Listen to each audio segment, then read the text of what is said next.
Assalamualaikum warahmatullahi wabarakatuh. Berjumpa kembali dengan saya di channel Sukma Sajati.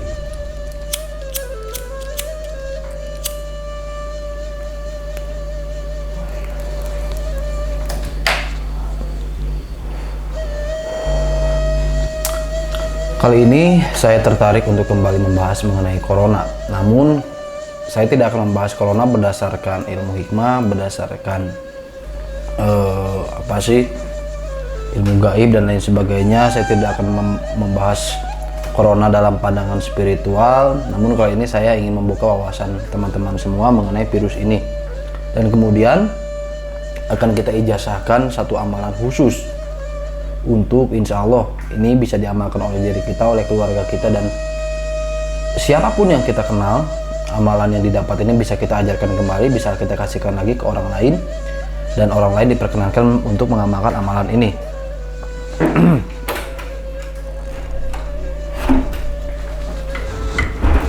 Nah, jadi amalan ini memang adalah amalan untuk insya Allah ya, untuk menghindarkan kita dari virus corona. Cuman sebelum kita lanjut ke ijazahan ilmu ini, ada beberapa hal yang harus kita pahami dalam virus ini ya. Karena nanti kalau kita paham mengenai virus ini, otomatis kita akan tahu kemana arah doa ini dan maksud tujuan daripada doa ini apa gitu. Nah, makanya agar paham semuanya secara detail, saya harap ditonton video ini sampai selesai. Karena nanti di ijazahan ilmu amalan khusus untuk mencegah diri dari virus corona, kalimatnya bukan hanya berlindung dari wabah penyakit, tapi berlindung dari kejahatan makhluk, berlindung dari kejahatan orang dolim dan manusia. Kenapa? Karena virus corona ini adalah salah satu senjatanya orang dolim. Orang dolim itu siapa? Ini semua akan kita bahas. Yang pertama, mengenai virus corona, banyak orang yang panik dengan virus ini. Padahal jika kita semua belajar, kita baca buku, kita cari informasi lebih dalam mengenai COVID-19 ini, ternyata virus ini sudah ada sejak tahun 1980. Virus ini sudah ada sejak tahun 1980. Nah, oleh karena itu banyak seperti novel, film dan lain sebagainya yang bercerita mengenai virus ini, atau ada di suatu novel disebut sebagai virus Wuhan 400 kalau nggak salah. Virusnya virus Wuhan 400 karena memang virus ini sudah ada sejak dulu. Tapi penyebaran, transferingnya, penularannya tidak secepat sekarang. Nah, kemudian kita akan bahas lebih dalam mengenai virus corona ini.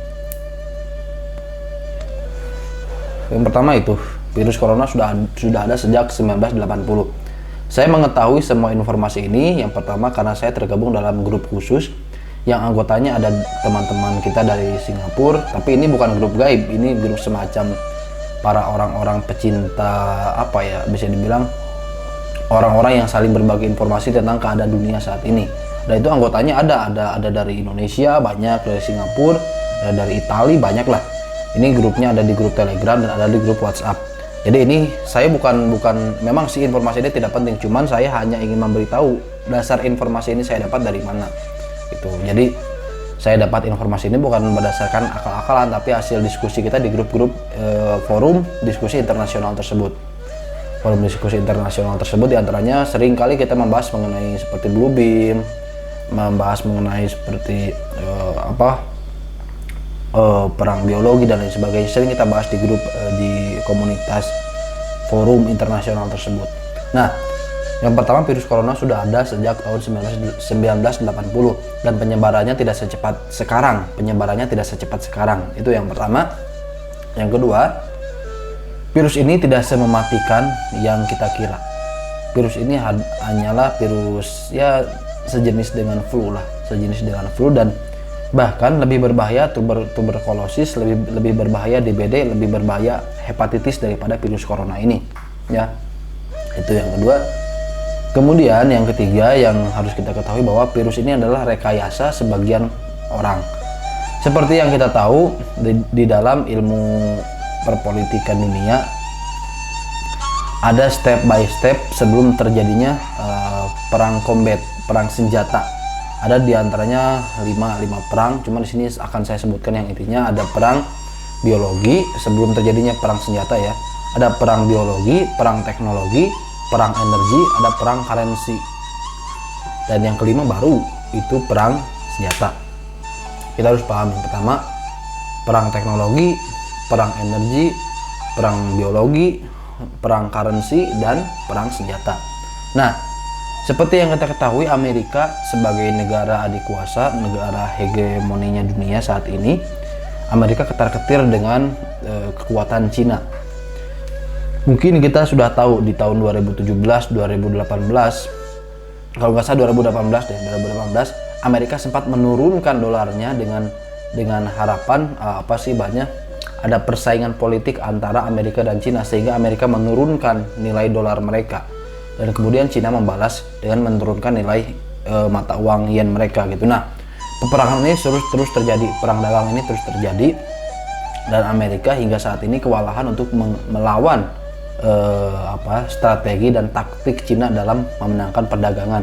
Nah, oleh karena itu, karena memang perang dagang sudah tidak jebol, perang currency tidak jebol, maka senjata ketiga yang dikeluarkan oleh Amerika adalah perang biologi. Perang biologi ini berupa virus. Seperti yang kita ketahui, sejak adanya virus corona ini, ekonomi Cina merosot total.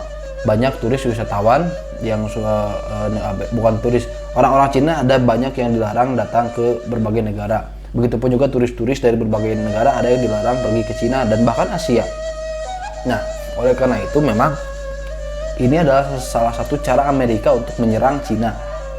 Jadi dalam grup tersebut kita semua menyimpulkan bahwa ini adalah suatu perang biologi. Ada sebagian orang yang mengatakan ini adalah proyeknya seperti senjata pemusnah massal, proyek depopulasi ala Cina, karena memang penduduk Cina saat ini sudah over capacity, berlebihan gitu. Makanya ini ada sebagian orang yang beranggapan virus corona ini sebagai program depopulasi. Depopulasi itu kalau kita ketahui adalah pengurangan populasi manusia.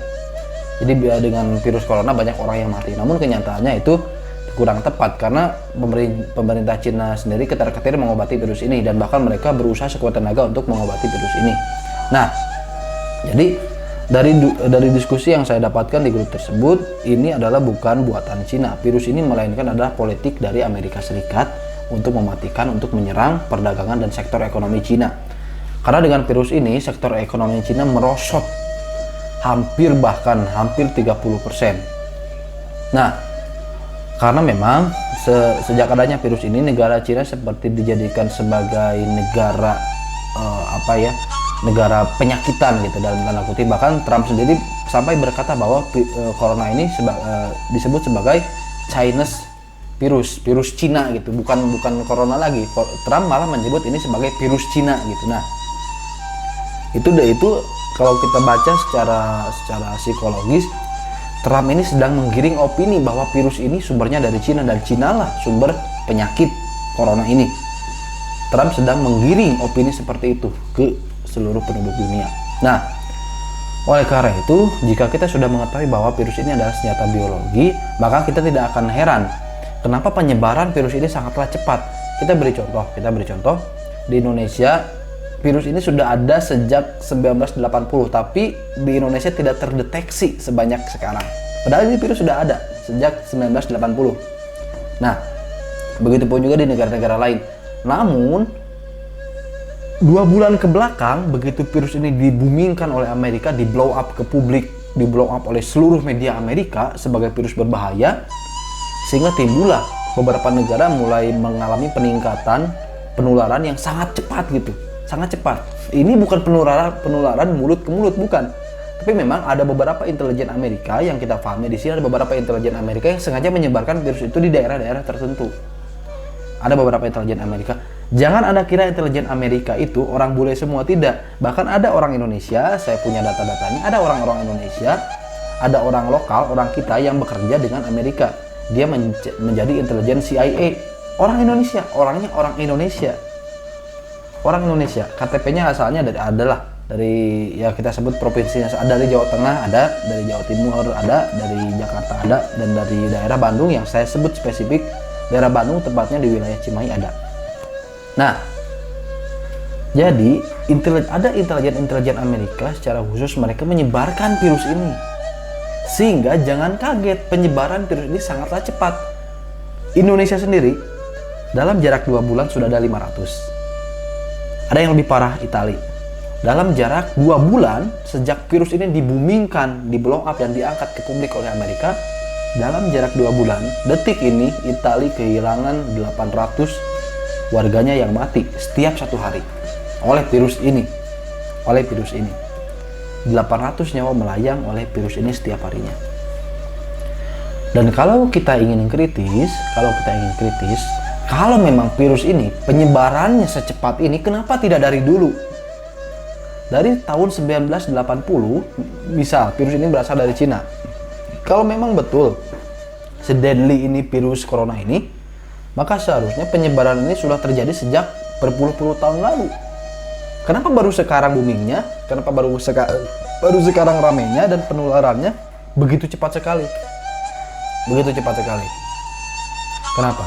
Karena virus ini adalah bukan virus alami, melainkan senjata biologi, virus yang sudah di-enrichment, virus yang sudah diperkuat oleh orang-orang tertentu yang memang tujuannya sengaja untuk melakukan membuat dunia ini chaos. Tujuan pertamanya untuk membuat dunia ini chaos dan membuat Cina jatuh bertekuk lutut di hadapan Amerika. Urusannya politik lagi. Karena satu-satunya negara yang menjadi musuh Amerika saat ini adalah Cina. Meskipun mereka terlihat bersahabat, namun di balik layar mereka sejatinya adalah musuh yang paling keras pertarungannya. Bahkan Amerika sampai menomor-duakan Rusia dan menomorsatukan Cina sebagai musuh mereka saat ini. Karena secara peta politik dunia, Cina lah yang menguasai dunia perdagangan saat ini.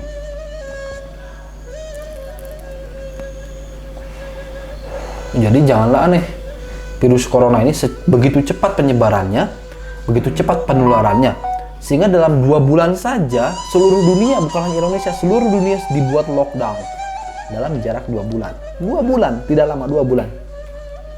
2 bulan seluruh dunia sudah dibuat lockdown. Secepat ini.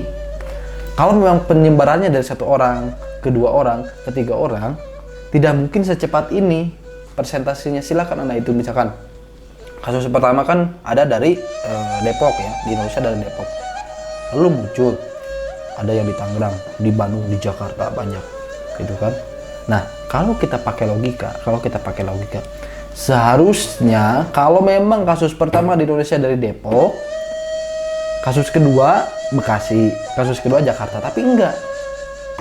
Depok ada di Jawa Tengah, tiba-tiba ada lagi di Bandung, kasus-kasusnya mulai bermuncul, ada di Tangerang, di Jakarta, di Jawa Timur. Itu artinya apa? Jika kita pakai logika, ini bukan penyebaran dari 1 orang ke orang lain, bukan. Tapi ada memang orang yang sengaja membawa virus ini di setiap daerah dan menyebarkan virus ini. Begitu. Jadi virus ini, saya pribadi simpulkan, ini adalah senjata biologi yang sengaja digunakan oleh segelintir oknum penguasa dunia saat ini. Oleh karena itu, doa yang paling tepat selain berdoa memohon perlindungan dari wabah penyakit, kita juga harus berdoa memohon perlindungan dari orang-orang dan manusia yang zalim. Oleh karena itu, saat ini insya Allah saya akan mengijazakan salah satu doa yang mustajab, termasuk tata cara pengamalan dan tata cara pembacaan doa ini.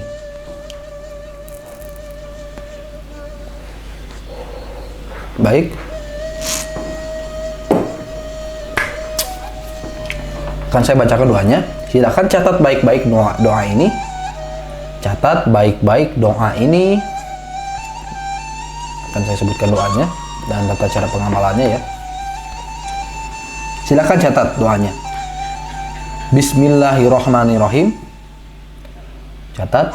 Allahumma inni a'udzubika minal barashi wal jununi wal judami wasayil asqami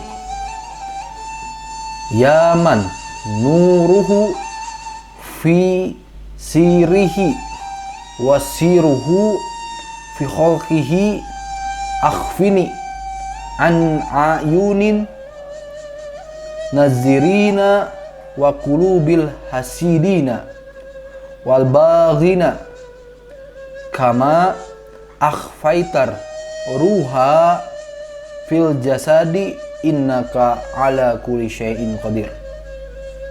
Itu doanya, artinya, ya Allah, aku berlindung kepadamu dari penyakit ya Allah, aku berlindung kepadamu dari penyakit lepra, gila, kusta, dan penyakit-penyakit buruk.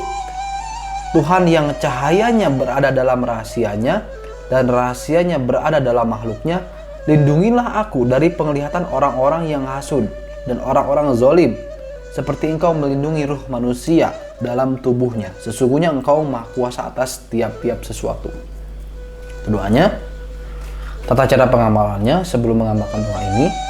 Yang pertama, sholat tahajud 2 rakaat, sholat taubat 2 rakaat, kemudian membaca istighfar 1000 kali, astagfirullahaladzim 1000 kali, kemudian membaca hauqalah la haula wala quwata illa billahil aliyyil azim 1000 kali, kemudian membaca hasbunallah wa ni'mal wakil ni'mal maula wa ni'man nasir sebanyak 1000 kali, kemudian dilanjut dengan membaca doa tadi sebanyak 100 kali. Tawasulnya membaca tawasul kepada Nabi Muhammad, kepada sahabat, dan kemudian kepada Said Kusuma Padepokan Sukmanang Sajati. Setelah selesai riyadhah tersebut, dianjurkan oleh saya keesokan hari setelah malamnya mengamalkan riyadhah dan ritual tersebut, keesokan harinya silakan mau masak, mau menggoreng nggak apa-apa. Kalau mau beli di warteg, di nasi padang nggak apa-apa. Beli atau buat nasi sebanyak minimal 10 bungkus, lalu dibagikan di jalanan kepada orang-orang yang membutuhkan. Diutamakan orang gila. Kenapa saya mengutamakan orang gila? Yang pertama, orang fakir miskin ada yang memberi, meskipun tidak kita, ada orang lain yang memberi. Bukan saya merendahkan pahala memberi kepada fakir miskin itu apa, bukan. Tapi selain daripada kita, ada orang lain yang peduli terhadap fakir miskin. Namun orang gila, silakan Anda cari misalkan yang sengaja membagi-bagikan makanan ke orang gila. Silakan. Jangan kita lihat kegilaannya, tapi lihat derajatnya bahwa dia pun sama-sama makhluk Allah dan sama-sama hamba Allah meskipun dia berada di dalam kegilaan. Oleh karena itu, malam hari setelah melakukan ritual tersebut, keesokan harinya silakan bagikan nasi. Minimal paling sedikit 10 bungkus. Mau nasinya beli di warteg, beli di warung nasi padang, mau bikin nggak apa-apa, lauk pauknya bebas, yang penting wajar. Jangan sampai nasi sama garam itu kurang ajar, itu bukan wajar. Nasi sama garam bagikan, enggak lah, jangan seperti itu. Minimal ya wajar kita membagikan lauk pauk dan nasinya itu harus wajar, di batas kewajaran gitu. Jangan sampai terlalu minim lah, jangan sampai nasi sama garam gitu. Nah, bagikan makanannya, dibagikan nasinya kepada minimal 10 orang yang membutuhkan. Fakir miskin, duafa, pemulung boleh dikasih. Orang-orang yang memang musafir dalam perjalanan boleh dikasih, namun lebih saya anjurkan kepada orang gila, karena orang gila ini sedikit sekali yang ngasih makan ke mereka gitu. Silakan. Nah, setelah selesai melakukan pembagian nasi tersebut, maka amalan doa ini bisa dibaca setiap selesai sholat sebanyak 3 ataupun 7 kali.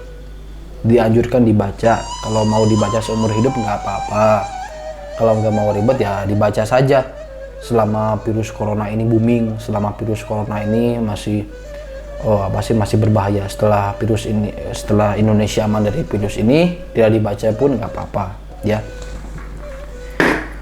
Baik, mungkin sekian untuk ijazah malam hari ini. Kali ini memang saya kalau bikin video bukan urakan, tapi memang apa adanya gitu. Saya memang kadang kalau bikin video selesai wirid ya pakaiannya pakai baju koko, pakai sarung, cuman kadang bikin video pas lagi ngedit, nih sekarang lagi ngedit, tiba-tiba saya pikir daripada diem nunggu rendering, sebenarnya video ini mau saya buat gitu, cuman saya belum menemukan waktunya, dan kebetulan saat saya ngedit video, saat rendering video, daripada diem, daripada ngelamun, ya mending saya buat konten ya. Jadi jangan melihat siapa yang berkata, tapi lihatlah ucapan, lihatlah materi apa yang dia katakan. Jika itu bermanfaat, meskipun dari saya ambil. Namun jika tidak bermanfaat, meskipun dari ulama sekalipun, ya jangan diambil. Sekian dari saya, semoga bermanfaat, semoga Allah melindungi kita semua, seluruh keluarga kita, seluruh teman saudara kita, dan semua orang-orang yang kita kenal, agar terlindung dari penyakit berbahaya ini, agar kita terlindung dari penyakit yang dibuat oleh segelintir orang-orang zalim ini. Dan semoga Allah membalas semuanya, semoga Allah membalas kejahatan orang-orang yang jahat, termasuk jika memang benar Amerika ataupun Cina yang membuat virus ini, dan semoga Allah membalas mereka semua. Sekian dari saya. Wassalamualaikum warahmatullahi wabarakatuh.